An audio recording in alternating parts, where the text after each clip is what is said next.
아멘. 오늘도 하나님을 예배하는 여러분들 모두에게 하나님의 크신 사랑과 크신 은혜와 크신 능력과 크신 축복 함께 하시길 예수님의 이름으로 축원합니다. 축원합니다.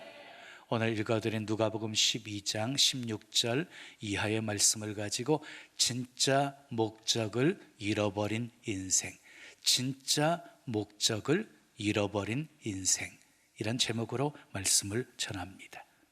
인생을 짧다고들 말합니다. 인생은 순식간에 지나간다. 눈 깜짝할 사이에 지나간다. 나이가 들수록 이런 말들이 이제는 실감이 되어집니다.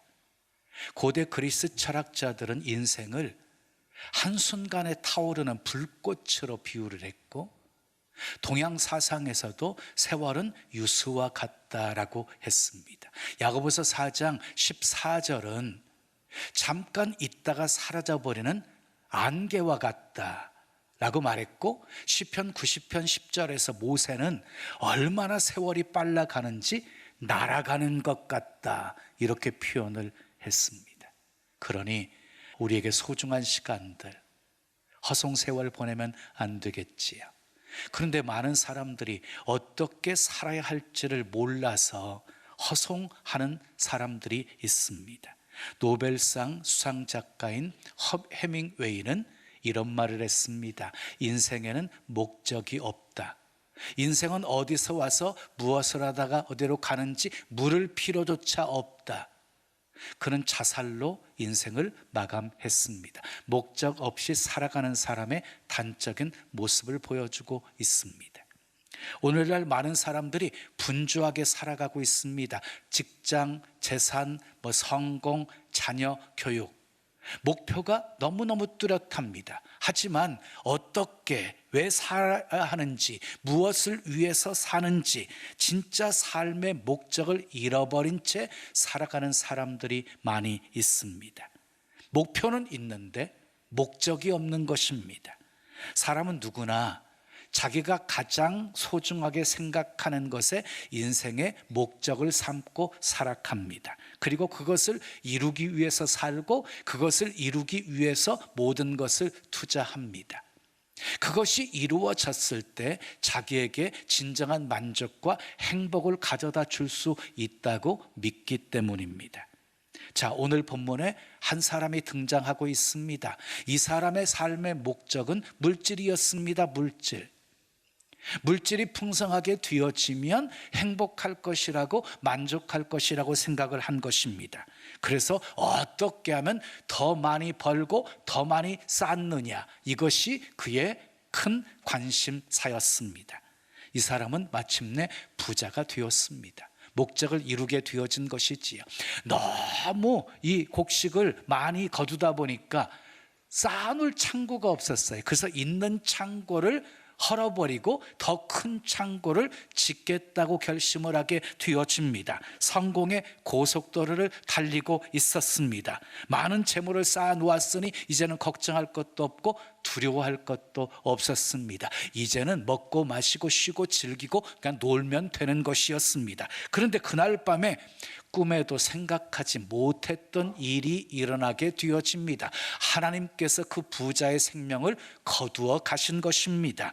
죽음과 동시에 이 부자는 지금까지 자신이 가지고 살았던 삶의 목적이 얼마나 잘못되었는가를 알게 되어집니다. 돈이면 무엇이든지 다 할 수 있을 것이라고 생각했던 것이 이제는 아무것도 아니라는 사실을 알게 되었습니다. 오늘은 목적을 잃은 인생은 어떻게 사는지를 살펴보겠어요. 첫째, 따라합시다. 소유에만 집중합니다.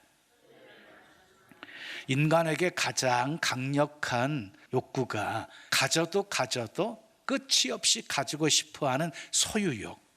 자, 물론 아름다운 것, 귀한 것, 선한 것 갖고 싶은 그런 마음, 그거 잘못된 것 아니에요. 그런 소유욕의 마음도 하나님이 주신 본성이기 때문이에요. 그런데 욕심이 지나치게 되어지면 탐심이 되어지는 거예요. 탐심이 죄를 낳게 되어지는 것이에요. 보십시오. 탐심 때문에 게하시는 납병 환자가 되었습니다. 아가는 죽임을 당하게 되었습니다.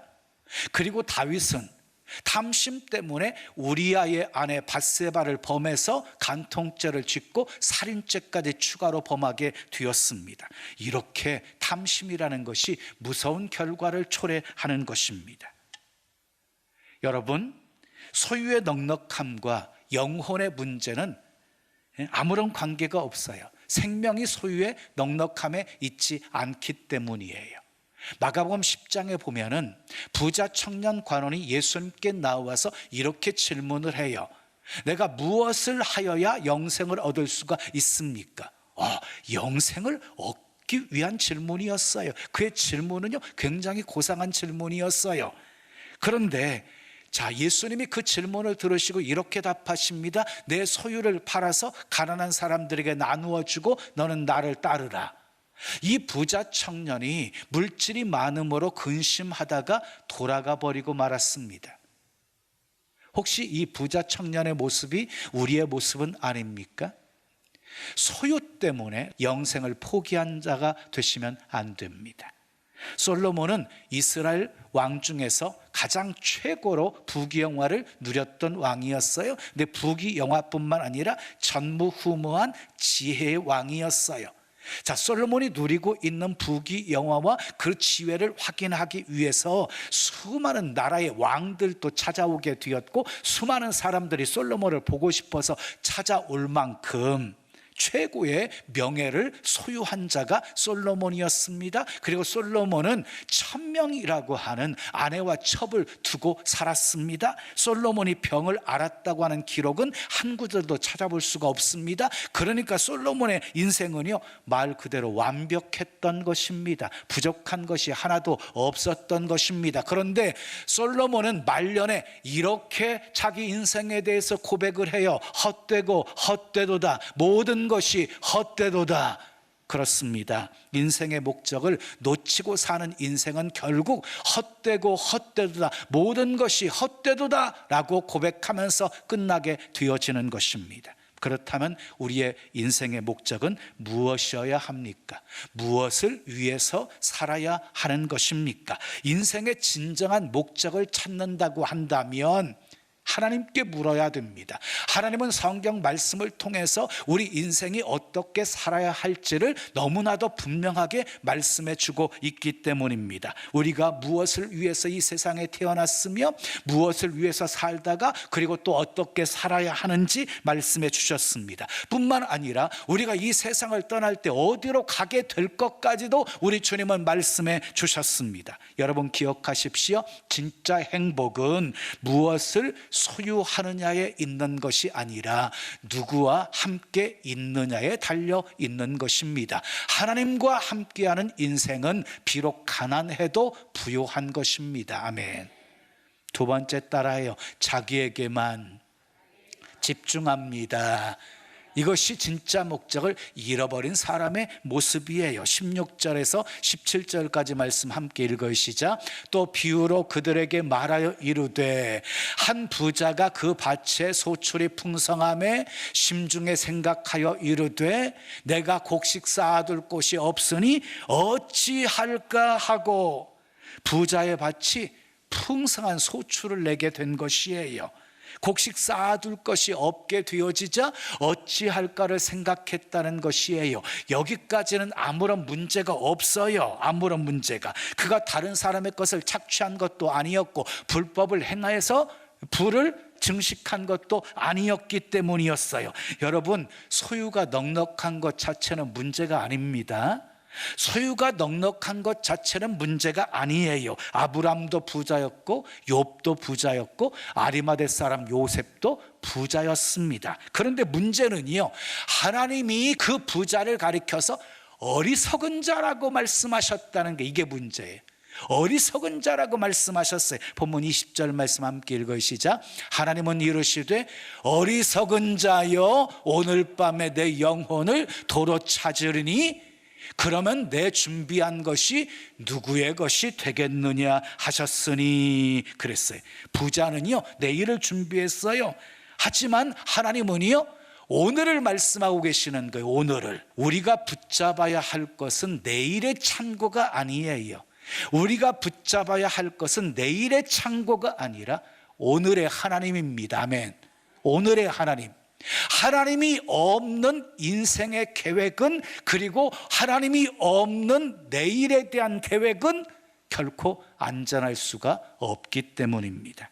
자, 어리석은 자에 해당되어지는 헬라어 단어 원문을 보게 되어지면 생각이 없는 자, 생각이 없는 자라고 말씀하고 있거든요. 물론 부자는 많이 생각했지요. 생각했기에 있는 창고를 허물고 큰 창고를 짓게 되어진 것이지요. 그런데 마땅히 해야 할 세 가지 생각을 부자가 하지 못했어요. 마땅히 해야 할 세 가지 생각이 무엇이었습니까? 먼저 하나님을 생각하지 못했습니다. 그리고 자기가 죽게 되어질 것이라는 죽음을 생각하지 못했습니다. 그리고 남에 대한 생각을 하지 못했습니다. 만약에 부자가 하나님을 생각했다면 감사했겠지요. 자기가 죽을 날 죽음을 생각했다라고 한다면 열에 쓸 물건을 그냥 쌓아놓고만 있지 않았겠지요. 남들을 생각할 수 있었다고 한다면 그 모든 수확의 열매가 수많은 사람들의 땀으로 말미암아서 이루어진 것이기에 나눔을 실천할 수 있었겠지요. 그러나 부자는 그렇게 하지 않았습니다. 목적을 잃은 인생은요 오늘의 책임을 다하지 않습니다. 그냥 자기만 생각하고 자기 만족만을 추구하면서 살기 때문입니다. 여러분 기억하십시오. 소유는 목적이 아니라 수단입니다. 따라하세요. 소유는 목적이 아니라 수단이다. 그 수단으로 하나님께 영광을 돌려야 하는데 이 부자는 그 수단을 자신의 만족의 목적으로 삼은 것입니다. 자, 21절 말씀이 비유의 결론이에요. 함께 읽어요. 시작. 자기를 위하여 재물을 쌓아두고 하나님께 대하여 부유하지 못한 자가 이와 같으니라.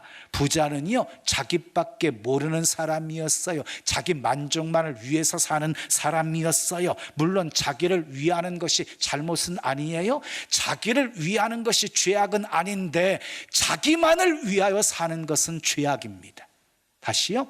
자기를 위하는 것은 죄악이 아닌데 자기만을 위하는 것은 죄악입니다. 실제로 그가 한 말을 보게 되어져 17절에도 내가, 18절에도 내가, 19절에도 내가라고 말하고 있습니다. 또 17절에 내 곡식, 18절에 내 곡간, 내 모든 곡식, 19절에 내 영혼이라고 말하고 있습니다.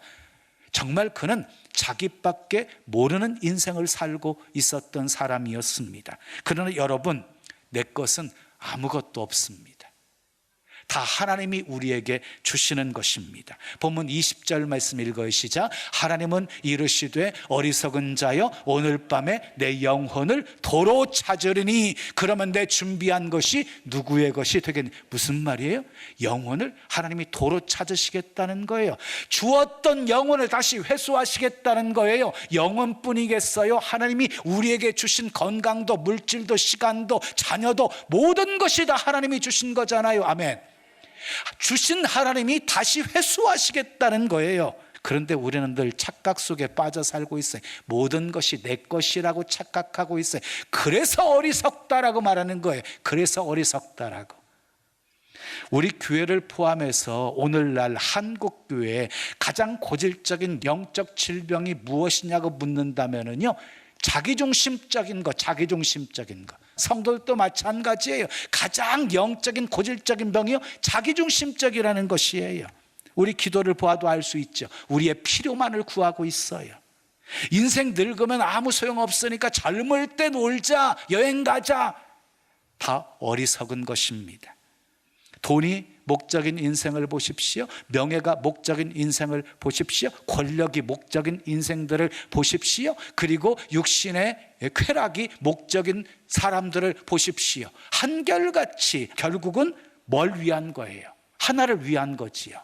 바로 나를 위한 것이지요. 그냥 시작부터가 잘못된 것이지요. 여러분, 나가 중심이 되어 있는 인생의 목적은요, 다 가짜들이에요. 다 어리석은 목적들이 거예요. 내가 중심이 되어 있으면 결코 진짜 인생의 목적을 발견할 수가 없는 것이에요. 가짜 인생의 목적을 가지고 살게 되어지면 아무리 열심히 살고 성실히 살고 최선을 다해서 산다 할지라도 그 인생은 결국 헛되게 되는 것이에요.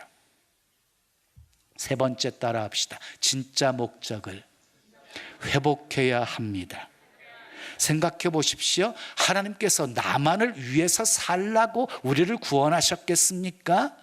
우리 가정만을 위해서 잘 살라고 복을 주셨겠습니까? 우리 육신의 편안함만을 위해서 독생자 예수 그리스도까지 아끼지 아니하시고 내어주셨겠습니까? 성경이 말씀하고 있는 복은요, 나만을 위해서 주어진 복이 아니에요. 너는 복이 되라 라고 말씀하셨어요. 너는 복이 되라. 우리는 복이 되어야 해요. 아멘.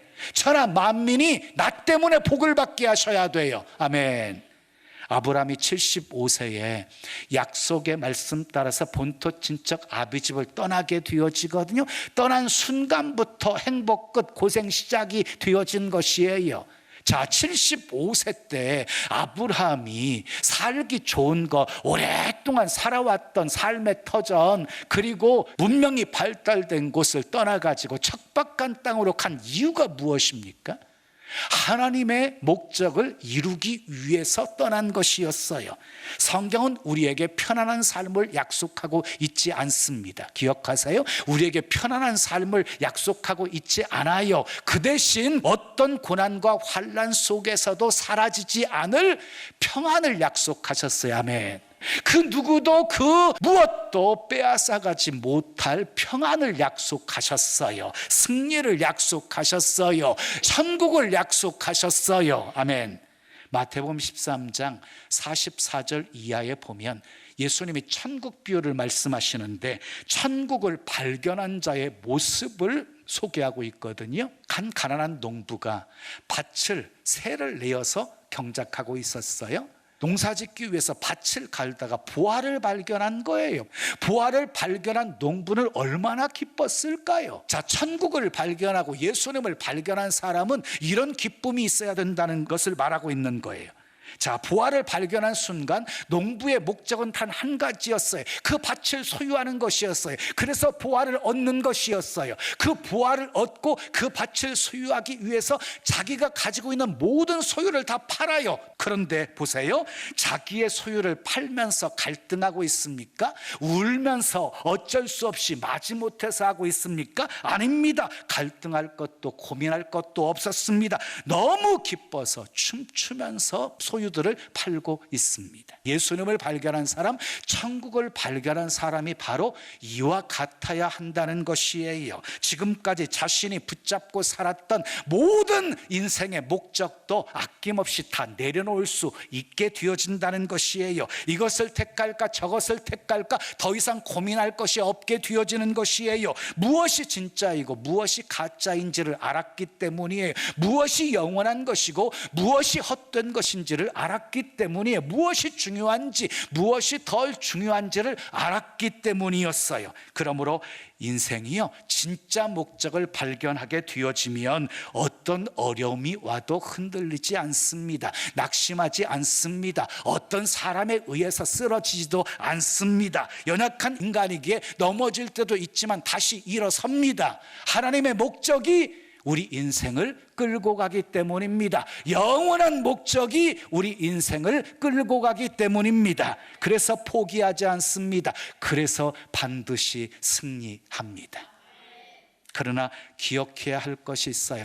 하나님의 목적대로 살아가는데도 불구하고 사람들에게 인정받지 못할 수도 있습니다. 오히려 고난과 어려움이 우리 삶에 펼쳐질 수도 있습니다. 환난과 핍박이 기다리고 있을 수도 있습니다. 그 길은 좁은 길이고 험악한 길입니다. 그러나 아무리 좁고 험악한 길이라 할지라도 예수님을 발견한 사람, 천국을 발견한 사람은 그 길을 기쁨으로 갑니다. 아멘. 좁은 길, 험한 길 끝에 있는 상급을 보기 때문입니다. 영광을 보기 때문입니다. 사도 바울 보십시오. 예수님을 발견하고 인생의 목적이 달라져요. 인생의 목적이 바뀌어지게 되어져요. 지금까지 자기가 자랑했던 모든 것들을 다 배설물로 여기게 되어져요. 먹든지 마시든지 무엇을 하든지 다 하나님의 영광을 위해서 하게 되어져요. 살아도 주를 위해서 살고 죽어도 주를 위해서 죽어요. 상주심을 바라보면서 다름질을 계속해요. 어떤 어려움 속에서도 목적이 분명하니까 조금도 흔들림이 없었어요. 세례 요한을 보십시오. 예수님보다 6개월 먼저 태어났지요. 그의 목적은 무엇이었어요? 예수님의 길을 닦는 것이었잖아요. 예수님보다 높아지지 않았어요. 그는 흥하여야 하겠고 나는 쇠하여야 하리라. 나는 그분의 신들매 풀기도 감당치 못할 자다. 나는 너희에게 물로 세례를 주지만 그분은 성령으로 너희에게 세례를 주시리라. 철저하게 주님 높이지요. 목적이 분명하니까 조금도 흔들림이 없었습니다. 우리가 성공한 인생을 살았는지 실패한 인생을 살았는지 언제 알 수 있습니까? 주님 앞에 섰을 때 알 수 있습니다. 자신의 만족을 위한 목적을 품고 살았던 인생들은 우리 주님이 악하고 게으른 종이라고 말씀하시면서 바깥 어두운 곳에 내어 쫓으라고 할 것입니다. 거기서 슬피 울며 이를 갈게 될 것이라고 할 것입니다. 그러나 하나님의 목적을 나의 목적으로 삼고 살았던 인생에게 우리 주님은 착하고 충성된 종이라고 말씀하시면서 상을 주실 것입니다. 그리고 천국 잔치의 주인공으로 초대할 것입니다. 사랑하는 여러분, 지금 여러분이 주님 앞에 선다면 우리 주님이 여러분들에게 뭐라고 말씀하실까요? 둘 중에 하나예요. 악하고 게으른 종, 아니면 착하고 충성된 종. 둘 중에 하나예요. 종교개혁자 칼빈은 물질에 대해서 두 가지 모습을 말했어요. 거울 앞에 서는 사람과 창문 앞에 서는 사람으로 이렇게 묘사를 했어요. 참 재밌는 표현이에요. 자, 거울 앞에 서는 사람과 창문 앞에 서는 사람. 거울 앞에 서는 사람은 누구밖에 안 보여요? 자기밖에 안 보여요. 그래서 모든 소유 가지고 자기만을 치장해요. 자기 만족만을 위해서 살아가요. 근데 창문 앞에 딱 선 사람은요, 창문 너머에 펼쳐진 모습이 보이잖아요. 창문 너머에 인도하시는 하나님이 보여요. 그리고 정말 힘들고 지친 사람들이 보여요. 그래서 그들을 위해서 물질을 쓰게 되어지는 것이에요. 본문의 어리석은 부자는요, 자기밖에 보이지 않는 거울 앞에 선 사람이었어요.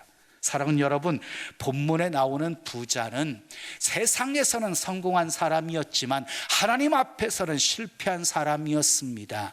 수단으로 삼아야 될 물질을 목적으로 삼았기 때문이었습니다. 부자는 소유에만 집중했습니다. 자기에게만 집중했습니다. 그래서 어리석은 자가 되었습니다. 우리는 진짜 목적을 회복해야 합니다. 진짜 목적은 하나님에게 있습니다. 여러분, 예수님을 만나셨습니까? 천국을 발견하셨습니까? 아멘. 자, 그러면 이제 삶의 목적을 나 중심에서 하나님 중심으로 바꾸십시오. 곡간을 더 크게 지으려고만 하지 마시고 자기만을 위해서 재물을 쌓아두는 어리석은 자가 되지 마시고 보물을 하늘에 쌓아두는 자가 되십시오. 창문 앞에 서는 사람이 되십시오. 그래서 인도하시는 하나님을 보시고 힘들고 지친 사람들을 보시고 흘려 보내십시오. 축복의 통로가 되십시오. 하나님을 생각하고 이웃을 생각하고 앞으로의 나의 죽음을 생각하며 사십시오. 그래서 주님 앞에 섰을 때 착하고 충성된 종이라고 칭찬받고 큰 상급 받으시기를 예수님의 이름으로 축원합니다. 축원합니다. 우리 찬송 드리고 기도해요. 아버지, 당신의 마음이 있는 곳에 나의 마음이 있기를 원해요. 찬양해요. 우리 두 손 가슴에 모으시고 찬양합니다.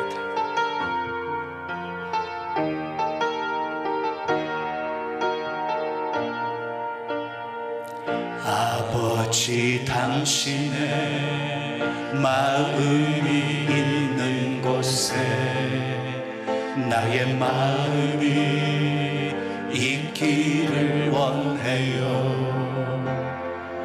아버지, 당신의 눈물이 고인 곳에 나의 눈물이 고이길 원해요.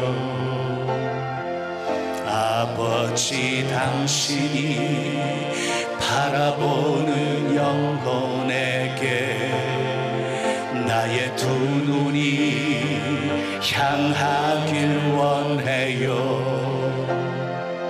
아버지, 당신이 울고 있는 어두운 땅에 나의 두 발이 향하길 원해요. 나의 마음이 아버지의 마음 말아 내 모든 뜻 아버지의 뜻이 될 수 있기를 나의 온몸이 아버지의 마음 알아 내 모든 삶 당신의 삶 되기를. 한 번 더. 아버지, 당신의 마음이 있는 곳에 나의 마음이 있기를 원해요. 아버지, 당신의 눈물이 고인 곳에 나의 눈물이 고이길 원해요. 아버지, 당신이 바라보는 영혼에게 나의 두 눈이 향하길 원해요. 아버지, 당신이 울고 있는 어두운 땅에 나의 두 발이 향하길 원해요. 나의 마음이 아버지의 마음 알아 내 모든 뜻 아버지의 뜻이 될 수 있기를 나의 온몸이 아버지의 마음 알아 내 모든 삶 당신의 삶 되기를 내 모든 삶 당신의 삶 되기를.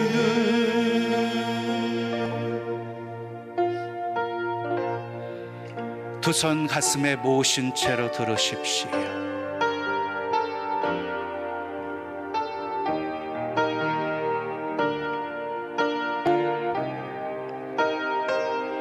가짜 인생의 목적을 가지고 살면 결국 헛되고 헛되도다로 끝나버리게 될 것이에요. 진짜 인생의 목적은 하나님께 있어요. 하나님이 우리에게 주시는 거예요. 하나님이 원하시는 삶, 하나님이 기뻐하시는 삶을 살게 되어지면 하나님의 뜻이 이 땅에 이루어지게 되어질 것이고 하나님의 나라가 확장이 되어질 것이에요. 주님의 마음이 있는 곳에 나의 마음도 있기를 원해요. 주님의 눈물이 고인 곳에 나의 눈물이 고이기를 원해요. 아버지,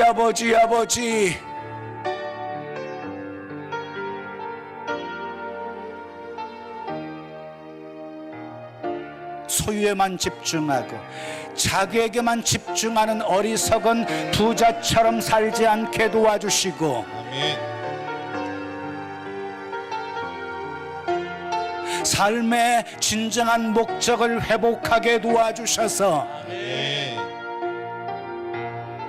하나님 앞에 섰을 때 착하고 충성된 종이라고 칭찬 들을 만한 삶을 살게 해 주시옵소서. 우리 함께 기도합니다. 아버지 하나님 감사합니다. 감사합니다. 감사합니다. 감사합니다.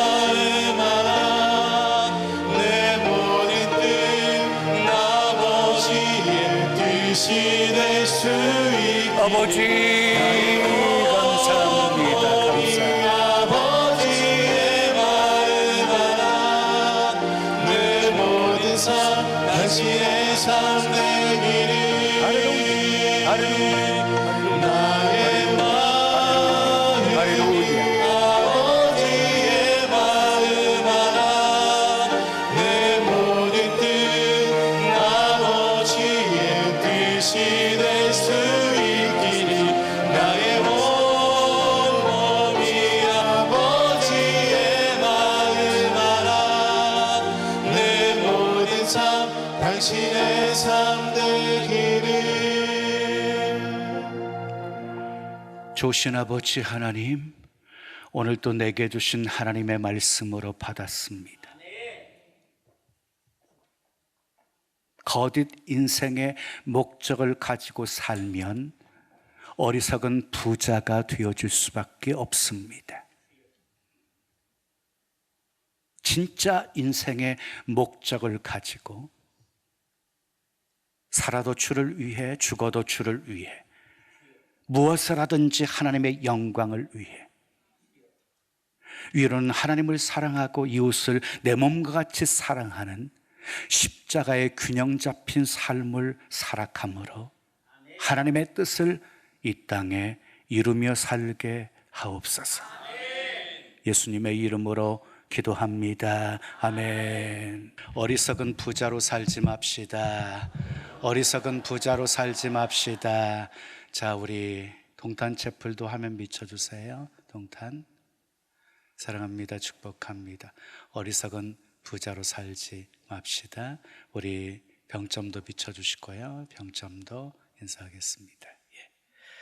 자, 파송 찬양입니다. 우리는 모두 다 주님의 증인. 우리 힘차게 박수치며 찬양 올려드립니다.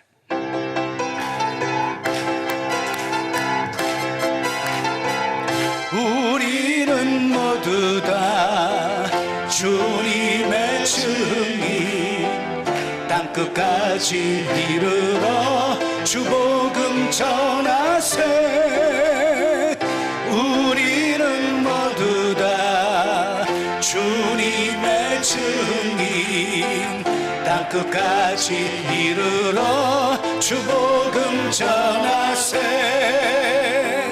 죄인 위에 십자가 지신 고난의 주님, 사망 권세 이기고 사신 부활의 주님, 다시 오신 약속하신 재림의 주님, 땅끝까지 이르러 주복음 전하세.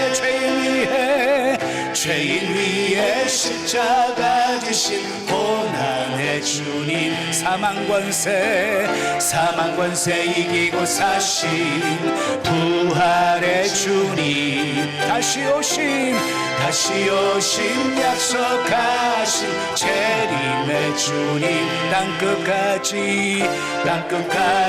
이르러 주복음 전하세. 주님 전하세. 아멘. 믿음으로 감사한 마음 담아 귀한 예물 드립니다. 흠양하시고 쓰여지는 곳에 하나님의 영광만 나타나게 하옵소서. 어리석은 부자처럼 소유에만 집중하고 자기에만 집중하는 아버지, 어리석은 자로 살지 않게 도와주시고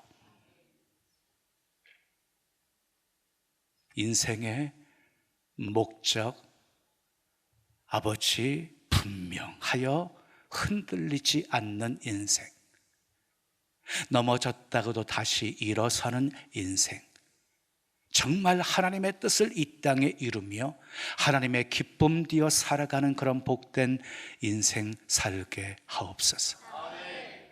그리할 때 필요한 것 공급해 주시고 더 많은 것 흘려보내고 나누며 살 수 있도록 하나님 축복해 주시옵소서. 필요한 건강도, 만남의 복도, 재물 얻을 능력도, 지혜도 더하여 주시옵소서. 마음껏 구원의 통로, 축복의 통로가 되어 수많은 영혼들 먹이고 살리게 하옵소서. 예수님의 이름으로 축복하며 기도합니다. 아멘. 지금은 우리 구주 예수 그리스도의 은혜와 하나님 아버지의 크신 사랑과 성령님의 교통하심이 어리석은 부자처럼 살지 않고 진짜 인생의 목적을 가지고 정말 하나님께 인정받고 칭찬받는 복된 인생 살기를 원하는 주의 사랑하는 성도들 머리머리 위에, 가정 위에, 생업 위에, 자녀 위에, 이 교회, 이 민족, 온 세계 위에 지금부터 영원까지 함께 있을지어다. 아멘.